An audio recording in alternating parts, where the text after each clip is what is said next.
ప్రార్థన బాహాటమా లేక గుప్తమా?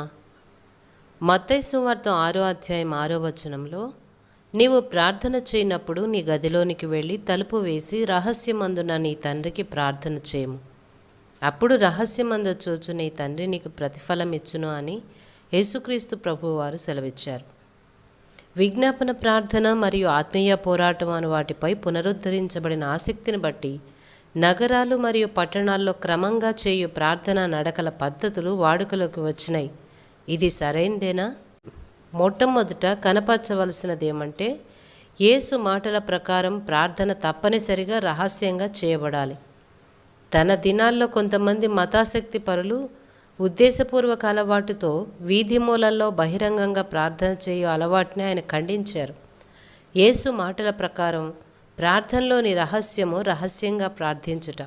యేసు బహిరంగంగా ప్రార్థించినట్లు అరుదుగా మనం సువార్తల్లో చదువుచున్నాం. రోగుల కొరకు కూడా ఆయన బహిరంగంగా ఎన్నడూ ప్రార్థించలేదు. ఆయన వారిని కేవలం స్వస్థపరచెను. అపోస్తలుడైన పౌలు ఏథెన్సు పట్టణం అంతా విగ్రహాలతో నిండి ఉండుట చూచినప్పుడు ప్రార్థనా యాత్ర నిర్వహించలేదు. దానికి బదులుగా అతడు అనుదినము సంత వీధిలో ప్రజలతో తర్కించెను. పేతురు చెరసాల్లో వేయబడినప్పుడు విశ్వాసులు చెరసాల గోడల చుట్టూ ప్రదక్షిణలు చేయలేదు. దానికి బదులుగా వారు ఇళ్ల తలుపులు వేసుకుని ప్రార్థించారు. దేవుడు అద్భుత రీతిలో పేతురుని విడిపించారు. ప్రార్థన నడకలను ప్రోత్సహించిన వారు దానికి మద్దతుగా ఇజ్రాయేలీలు యెరికో గోడల చుట్టూ ప్రదక్షిణలు చేసిన బైబిల్లోని ఉదాహరణని బహుతరచుగా పేర్కొంటారు. కానీ కొత్త నిబంధన కాలమందు ఆత్మీయ పోరాట ప్రార్థనను వచ్చి మనకు నేరుగా బోధించటానికి ఈ సంఘటన సమంజసంగా లేదు. దుష్టశక్తుల ప్రభావ పరిధి వాయుమండలములకు చెందింది. క్రీస్తునందు విశ్వాసులమగు మనము ఆయనతో కూడా పరలోకమందు కూర్చుండి ఉన్నాం. అందుచేత పోరాటం ముఖాముఖిగా జరగదు. మనము శత్రువుతో వాని పైనుండి పోరాడుదాం. యేసు యెరూషలేములోనికి జయప్రవేశం చేయుట కూడా ప్రార్థనా నడకల్ని సూచించట్లేదు. హోసన్నా అనగా ప్రభువా మమ్మల్ని రక్షించు అని మాత్రమే అర్థం. ఇది రోమియుల క్రూర పరిపాలన నుండి విముక్తి కలిగించమని యూదుల యొక్క వేదనతో కూడిన రోదనై ఉంది.